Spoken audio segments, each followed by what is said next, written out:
ओम शांति। 8 अप्रैल सन 1982 की अव्यक्त वाणी है। लौकिक अलौकिक संबंध का त्याग। लौकिक अलौकिक संबंध का त्याग। अव्यक्त बाप दादा बोले, आज बाप दादा अपने महादानी वरदानी विशेष आत्माओं को देख रहे हैं।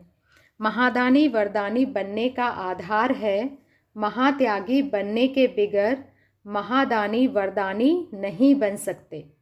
महात्यागी बनने के बिगर महादानी वरदानी नहीं बन सकते। महादानी अर्थात मिले हुए खजाने बिना स्वार्थ के सर्व आत्माओं प्रति देने वाले निस्वार्थी। स्व के बाबा ने कहा, महादानी अर्थात मिले हुए खजाने बिना स्वार्थ के सर्व आत्माओं प्रति देने वाले निस्वार्थी। स्व के स्वार्थ से परे आत्मा ही महादानी बन सकती है। स्व के स्वार्थ से परे आत्मा ही महादानी बन सकती है। वरदानी सदा स्वयं में गुणों, शक्तियों और ज्ञान के खजाने से संपन्न आत्मा, सदा सर्व आत्माओं प्रति श्रेष्ठ और शुभ भावना तथा सर्व का कल्याण हो, ऐसी श्रेष्ठ कामना रखने वाली, सदा रूहानी, रहम दिल, फ्राक दिल ऐसी आत्मा महादानी बन सकती है। इसलिए महात्यागी बनना आवश्यक है। त्याग की परिभाषा भी सुनाई है कि पहला त्याग है अपने देह की स्मृति का त्याग और दूसरा देह के संबंध का त्याग। देह के संबंध में पहली बात कर्मेंद्रियों के संबंध की सुनाई, क्योंकि 24 घंटे का संबंध इन कर्मेंद्रियों के साथ है। इंद्रिय जीत बनना, अधिकारी आत्मा बनना यह दूसरा कदम है। इसका स्पष्टीकरण भी सुना। अब तीसरी बात यह है देह के साथ व्यक्तियों के संबंध की। इसमें लौकिक तथा अलौकिक संबंध आ जाता है। इन दोनों संबंध में महात्यागी अर्थात नष्टो मोहा।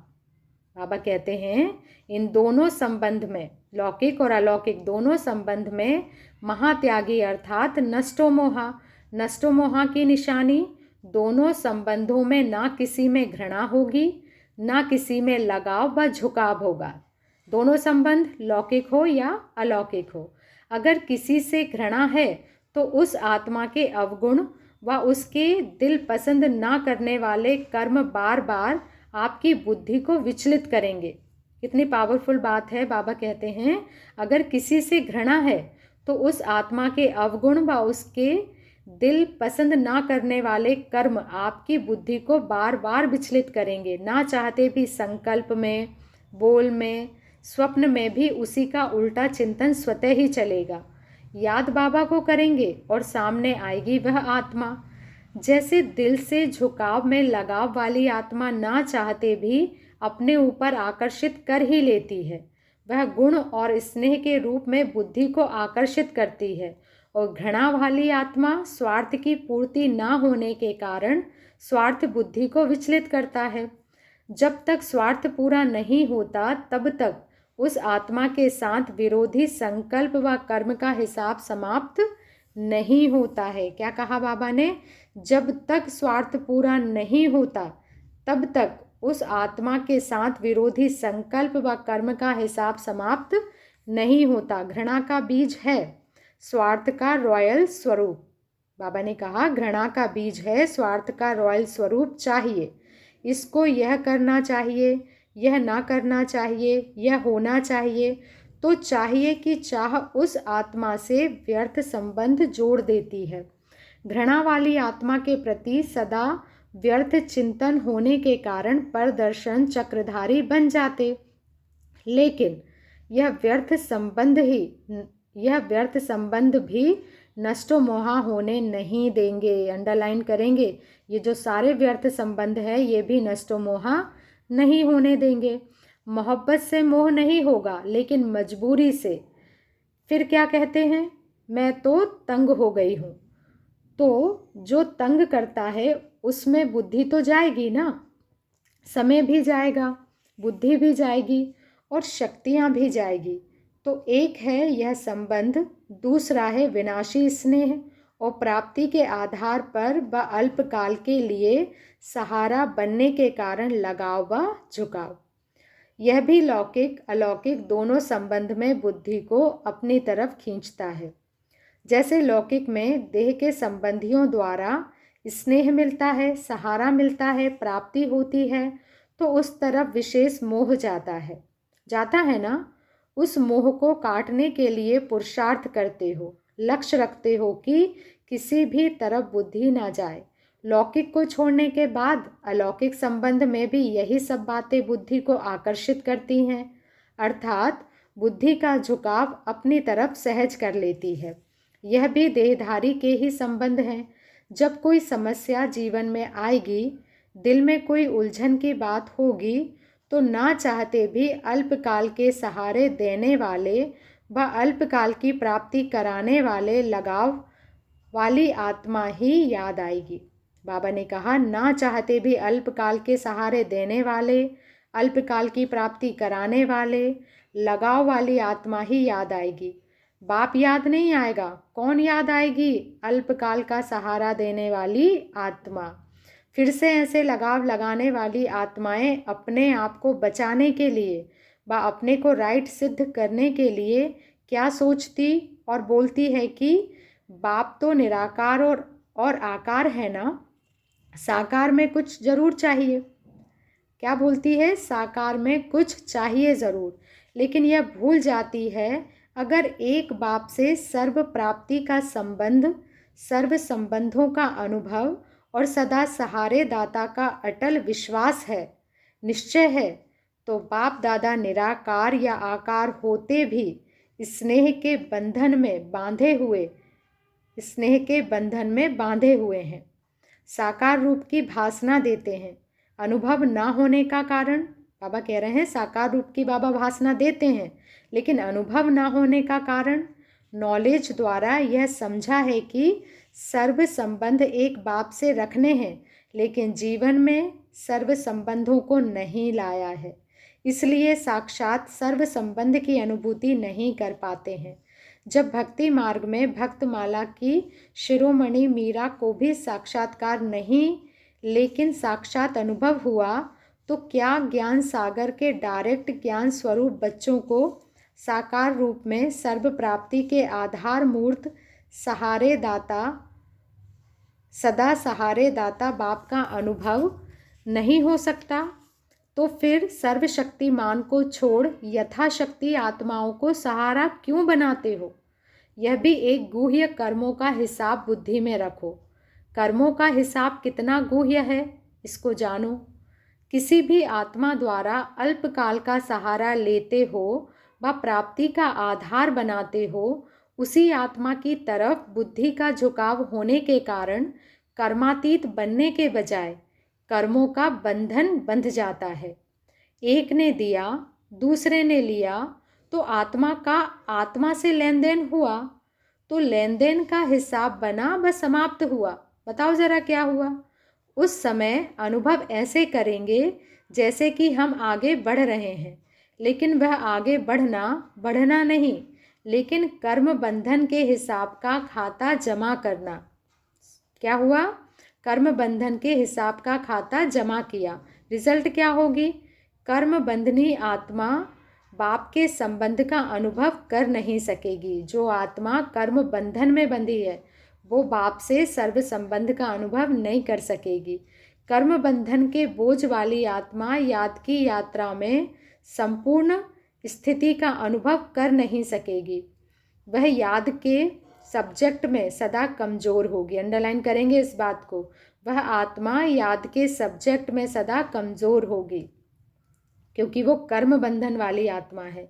नॉलेज सुनने और सुनाने में भल होशियार, सेंसिबल होगी, लेकिन इसेंसफुल नहीं होगी। सर्विसेबल होगी, लेकिन विघ्न विनाशक नहीं होगी। सेवा की वृद्धि कर लेंगे, लेकिन विधि पूर्वक वृद्धि नहीं होगी। इसलिए ऐसी आत्माएं कर्म बंधन के बोझ कारण स्पीकर बन सकती है, लेकिन स्पीड में नहीं चल सकती, अर्थात उड़ती कला की स्पीड का अनुभव नहीं कर सकती। तो यह भी दोनों प्रकार के देह के संबंध हैं जो महात्यागी नहीं बनने देंगे। तो सिर्फ पहले इस देह के संबंध को चेक करो क्या करना है? सबसे पहले देह के संबंध को चेक करो किसी भी आत्मा से, चाहे घृणा के संबंध में, चाहे प्राप्ति व सहारे के संबंध में लगाव तो नहीं है, अर्थात बुद्धि का झुकाव तो नहीं है।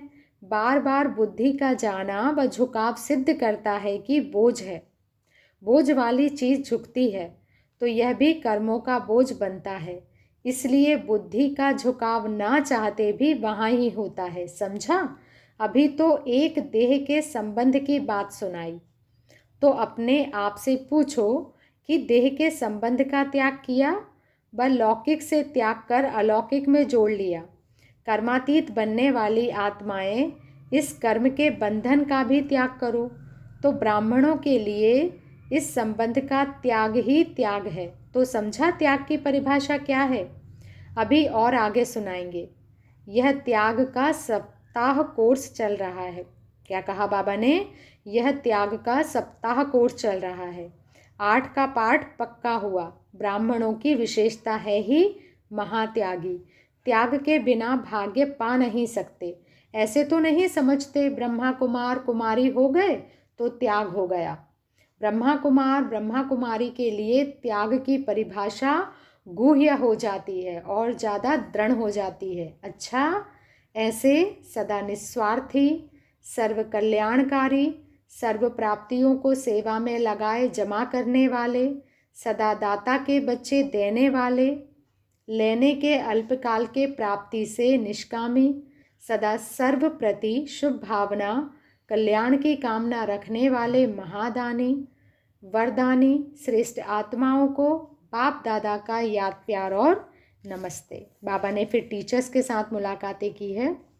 सेवाधारी आत्माओं का सदा एक ही लक्ष्य रहता है कि बाप समान बनना है, क्योंकि बाप समान सीट पर सेट हो। जैसे बाप शिक्षक बन शिक्षा देने के निमित्त बनते, वैसे सेवाधारी आत्माएं बाप समान कर्तव्य पर स्थित हो। तो जैसे बाप के गुण वैसे निमित्त बने हुए सेवाधारी के गुण। तो सदा पहले यह चेक करो कि जो भी बोल सकते हैं यह बाप समान है, जो भी संकल्प करते हैं वह बाप समान है। अगर नहीं तो चेक करके चेंज कर लो, कर्म में नहीं लाओ। ऐसे चेक करने के बाद प्रैक्टिकल में लाने से क्या होगा? जैसे बाप सदा सेवाधारी होते हुए सर्व का प्यारा और सर्व से न्यारा है, ऐसे सेवा करते सर्व के रूहानी प्यारे भी होंगे और साथ साथ सर्व से न्यारे भी होंगे। बाप की मुख्य विशेषता ही है जितना प्यारा उतना न्यारा। बाप की मुख्य विशेषता ही है जितना प्यारा उतना न्यारा। ऐसे बाप समान सेवा में प्यारे और बुद्धि योग से सदा एक बाप के प्यारे सर्व से न्यारे, इसको कहा जाता है बाप समान सेवाधारी। तो शिक्षक बनना अर्थात बाप की इस विशेषता को फॉलो करना। सेवा में तो सभी बहुत अच्छी मेहनत करते हो, लेकिन कहाँ न्यारा बनना है और कहाँ प्यारा बनना है, इसके ऊपर विशेष अटेंशन। अगर प्यार से सेवा ना करो तो भी ठीक नहीं, और प्यार में फंसकर सेवा करो तो भी ठीक नहीं। तो प्यार से सेवा करनी है, लेकिन न्यारी स्थिति में स्थित होकर करनी है। प्यार से सेवा करना है, लेकिन न्यारी स्थिति में स्थित होकर करना है, तब सेवा में सफलता होगी। अगर मेहनत के हिसाब से सफलता कम मिलती है तो ज़रूर प्यारे और न्यारे बनने के बैलेंस में कमी है। इसलिए सेवाधारी अर्थात बाप का प्यारा और दुनिया से न्यारा, यही सबसे अच्छी स्थिति है, न्यारा और प्यारा। इसी को ही कमल पुष्प समान जीवन कहा जाता है। इसलिए शक्तियों को कमल आसन भी देते हैं, कमल पुष्प पर विराजमान दिखाते हैं, क्योंकि कमल समान न्यारे और प्यारे हैं। तो सभी सेवाधारी कमल आसन पर विराजमान होना। आसन अर्थात स्थिति, आसन अर्थात स्थिति को ही आसन का रूप दिया है। बाकी कमल पर कोई बैठा हुआ तो नहीं है ना, बाकी कमल पर कोई बैठा हुआ तो नहीं है ना। तो सदा कमल आसन पर बैठो, कभी कमल कीचड़ में ना चला जाए, इसका सदा ध्यान रहे। बाबा कहते हैं कभी कमल कीचड़ में ना चला जाए, इसका सदा ध्यान रहे। अच्छा, फिर बाबा ने कुमारों के साथ मुलाकात की है। कुमार जीवन में बाप का बनना कितने भाग्य की निशानी है। ऐसे अनुभव करते हो कि हम कितने बंधनों में जाने से बच गए। कुमार जीवन अर्थात अनेक बंधनों से मुक्त जीवन। किसी भी प्रकार का बंधन नहीं, देह के भान का भी बंधन ना हो, देह के भान का भी बंधन ना हो। इस बंधन के भान से सर्व बंधन आ जाते हैं। इस देह के भान से सब बंधन आ जाते, तो सदा अपने को आत्मा भाई भाई हैं ऐसे ही समझकर चलते रहो। इसी स्मृति से कुमार जीवन सदा निर्विघ्न आगे बढ़ सकती है। संकल्प व स्वप्न में भी कोई कमजोरी ना हो, इसको कहा जाता है विघ्न विनाशक। क्या कहा बाबा ने?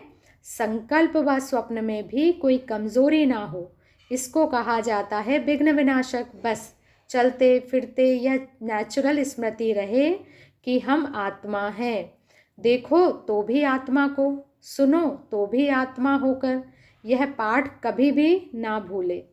कुमार सेवा में तो बहुत आगे चले जाते हैं, लेकिन सेवा करते अगर स्व की सेवा भूले तो फिर विघ्न आ जाता है।